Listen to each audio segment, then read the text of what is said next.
Welcome back to eThekwini, and of course we are here for the World Maritime and the organization that is based in London, of course hosting a parallel event here in eThekwini. And I'm joined now by the Deputy Minister of Transport, Ms. Sindisiwe Chikunga. Thanks so much for stopping by, and I've been looking forward to having a chat with you because I believe this is, of course, your passion within the industry.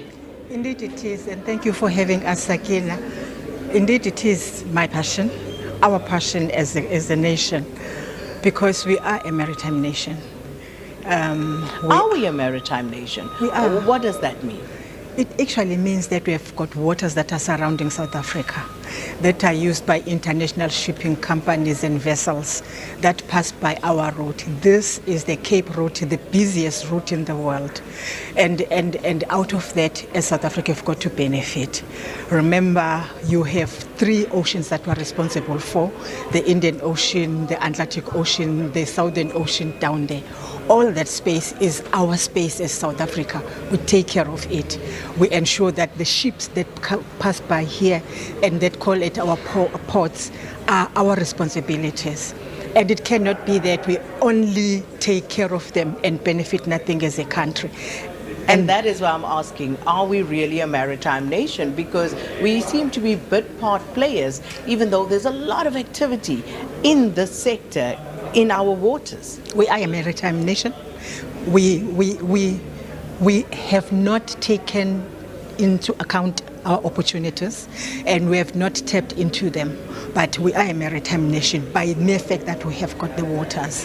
What becomes key is for us to say, what then do we benefit out of those waters? The Operation Pakisa tried really to uncover that which we can do in our waters. As the Department of Transport, you'll remember we're focusing on maritime transport and manufacturing. But also we said what we have in the country in underneath is what we have in our waters. Your offshore gas and oil, for instance, is there in our waters. The aquaculture, for instance, is there in our waters. So all that we need now to do, as we started in 2014, is to actually focus more and do more on that. We then said in 2014, and we're saying it even today, we cannot do if we don't have the skills. And we then started to train people.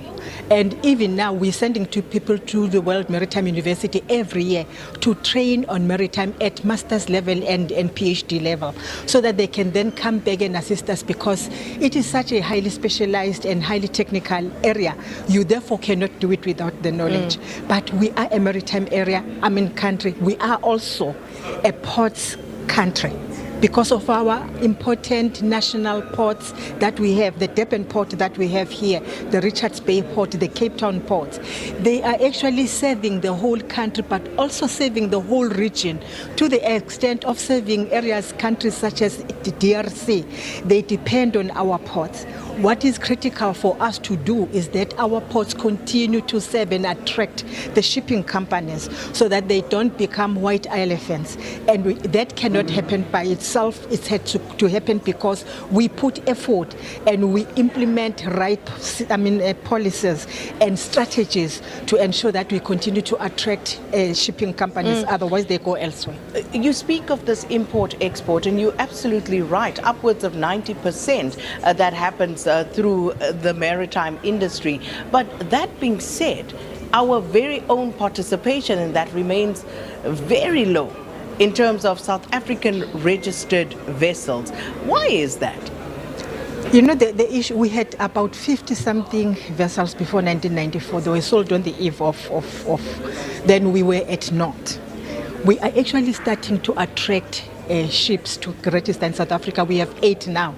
We can celebrate 8 because it doesn't make much impact on what we will achieve if we're to have at least 50, and I think the country must begin to celebrate that.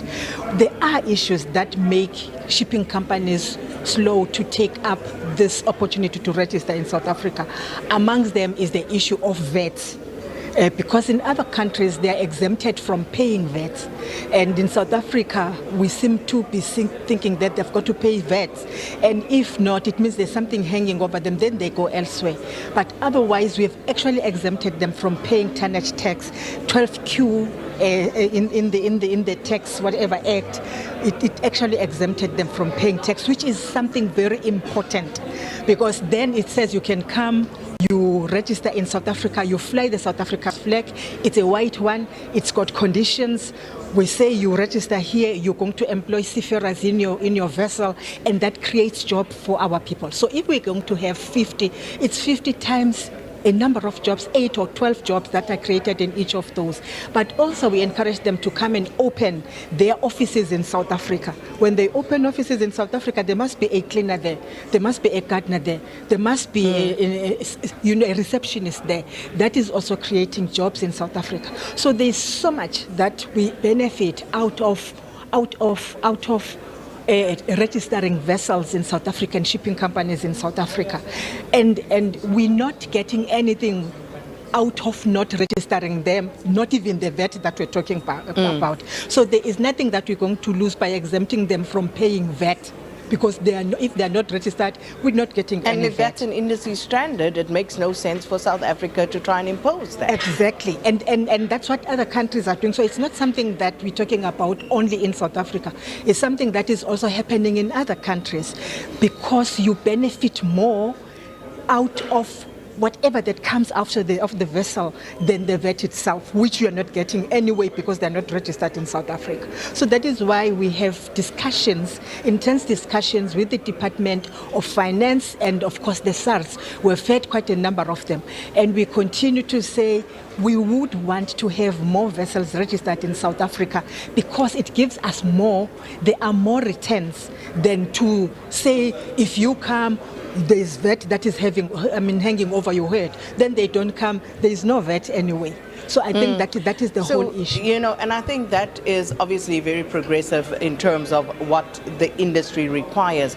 So where is the holdup? Why are we not able to move to that regime? I think it will also be about the regulations that we have, or legislations that we have, that SARS will raise. But we continue to interact with them, because personally, and I think as the department, we think we will benefit more with the vessels registered in South Africa and exempted from this. It's not South Africa's regime only, it's what is happening in the world over, and therefore we'll be following that. All that we have to do, like they've assisted us to add section 12Q, is just to look into their legislation so that we have that. Deputy Minister, please let us know, please keep us abreast of those discussions, because it doesn't make sense that if the rest of the world has a certain provision, South Africa comes on and basically stymies its own growth and development with a regulatory provision that nobody wants to subscribe to or does subscribe to across the world.